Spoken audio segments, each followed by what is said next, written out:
Assalamualaikum warahmatullahi wabarakatuh. Sampurasun, mugia rahayu sagung dumadi. Apa kabar saudara-saudaraku, para siswa sekalian? Teriring doa, mudah-mudahan selalu sehat walafiat, selalu dilimpahkan rezekinya, dan wabil khusus selalu terhindar dari virus COVID-19.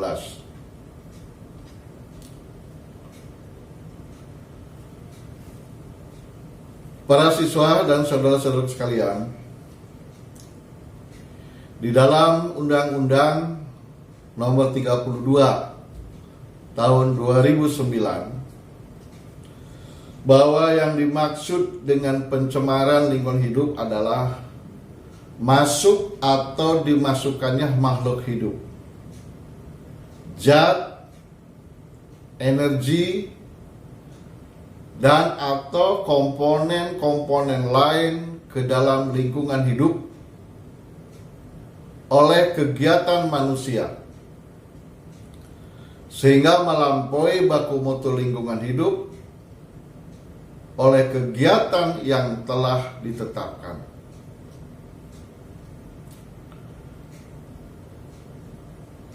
Apa saja sih pencemaran itu? Yang pertama adalah pencemaran udara. Diakibatkan oleh emisi atau bahan pencemar yang dihasilkan oleh proses pembakaran, seperti asap pabrik, asap kendaraan, dan asap pembakaran sampah. Tentunya dampak pencemaran udara itu terjadinya efek rumah kaca,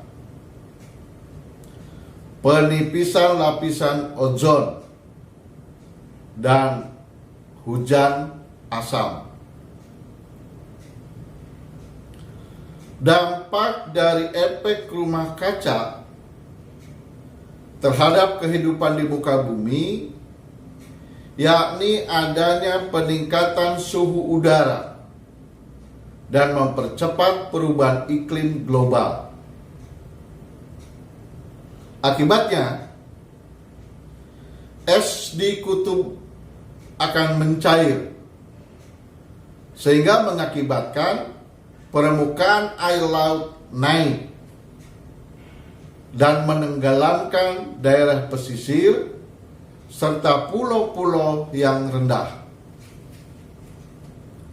Kemudian, udara yang terlalu panas dapat merusak tanaman, sehingga produksi pertanian akan berkurang. Saat ini lapisan ozon sudah menipis. Bahkan konsentrasi ozon di atas kutub selatan semakin berkurang.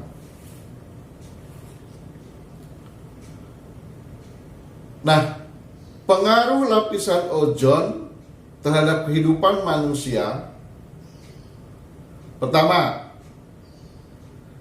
ketika sinar ultraviolet mengenai lapisan ozon, sebagian besar sinar tersebut akan terserap. Kemudian, jika terlalu banyak sinar ultraviolet yang mencapai permukaan bumi, akan membahayakan makhluk hidup hingga menyebabkan kematian. Itu pengaruh lapisan ozon. Nah, sekarang apa dampak hujan asam terhadap kehidupan? Yang pertama, hujan asam pada sungai dan danau itu akan mempengaruhi kehidupan biota air tawar. Misalnya ikan, dan plankton.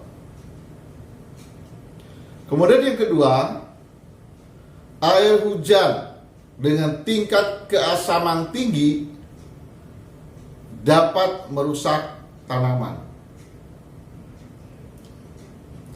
Itu dari pencemaran, ya, pencemaran udara.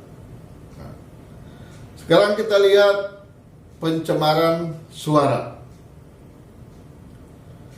Pencemaran suara dapat timbul dari suara dan asap mobil, kereta api, pesawat udara, dan mesin jet. Apa dampaknya? Akan timbul berbagai macam penyakit dan gangguan pada manusia serta hewan, yaitu gangguan jantung, pernapasan, perasaan gelisah, dan gangguan saraf. Itu dampak akibat pencemaran suara. Kemudian berikutnya adalah pencemaran air.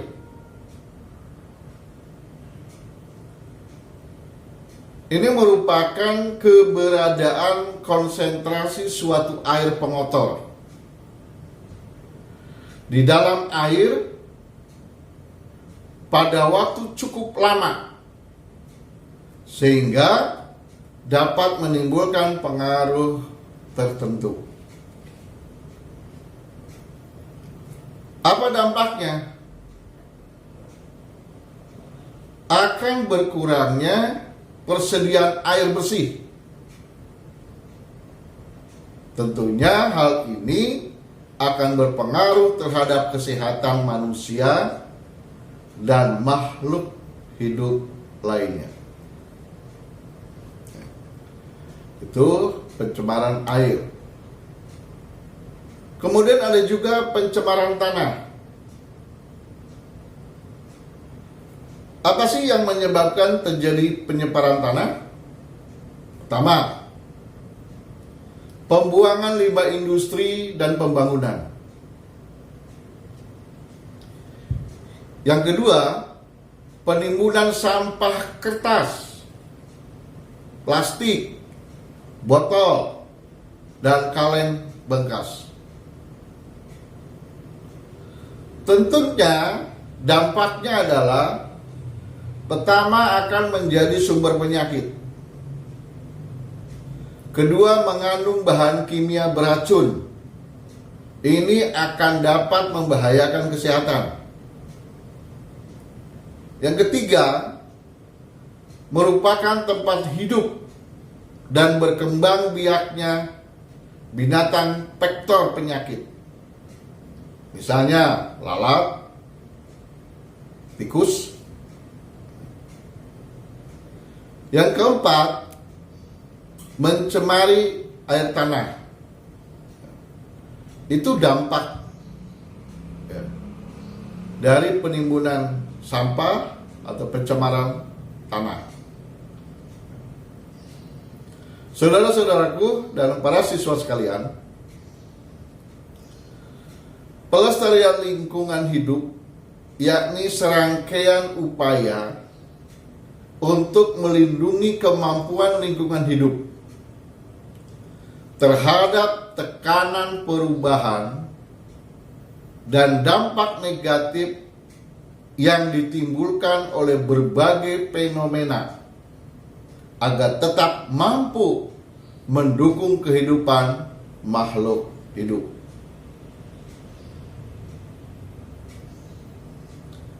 Nah, upaya pelestarian dilakukan agar sumber daya pada lingkungan hidup dapat bertahan selama mungkin dan dapat dinikmati oleh generasi yang akan datang. Ada berbagai upaya pelestarian lingkungan hidup. Antara lain, pertama, pelestarian hutan. Nah, upaya ini dilakukan melalui penerapan tata guna lahan. Kemudian juga ada peraturan TPTI, yakni Tebang Pilih Tanam Indonesia. Kemudian reboisasi dan sistem tumpang sari pada pertanian.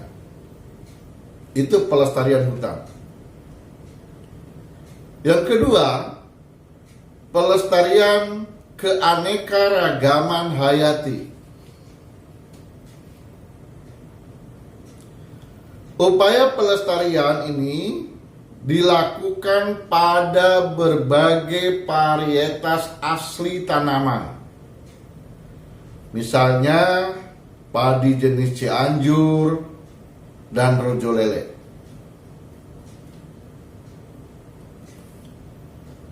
Selain itu, penetapan status puspa nasional pada bunga melati dan satwa nasional pada komodo.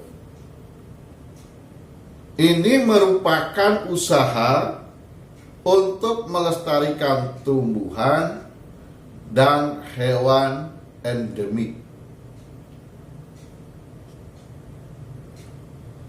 Kemudian juga ada pelestarian tanah dan sumber daya air.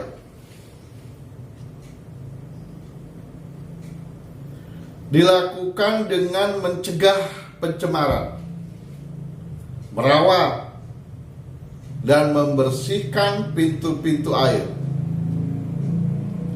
serta menghemat air.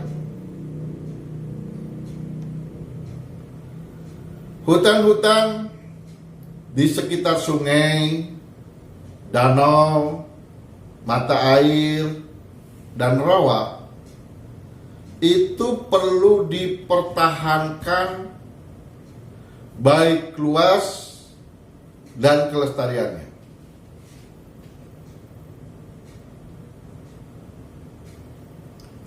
Nah, upaya untuk melestarikan pencemaran sungai yaitu melalui pelaksanaan program kali bersih pada sungai-sungai tercemar.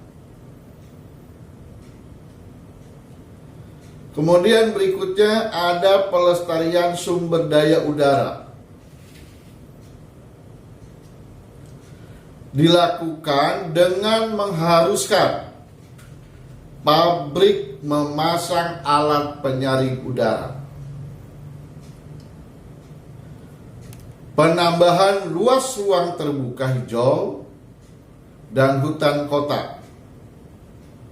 Lalu diadakan uji emisi gas kendaraan bermotor.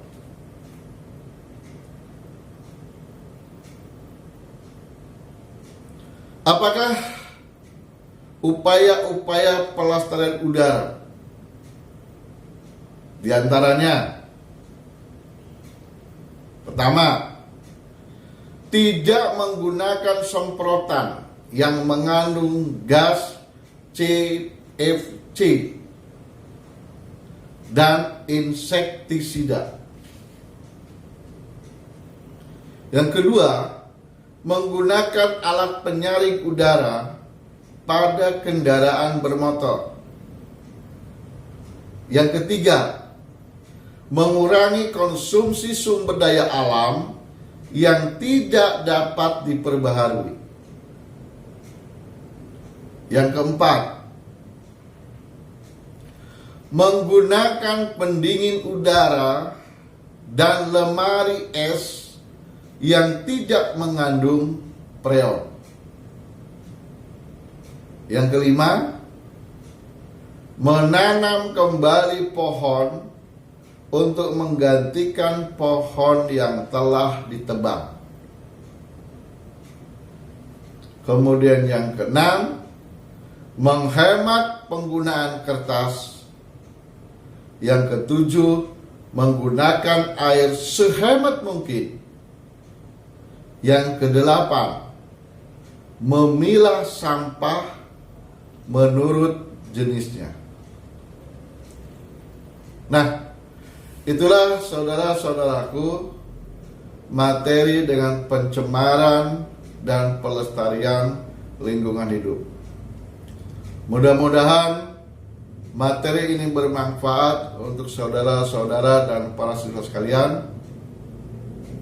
Sekali lagi, Teliling doa, mudah-mudahan selalu sehat walafiat dan selalu terhindar dari virus COVID-19. Sekian, terima kasih. Wassalamualaikum warahmatullahi wabarakatuh.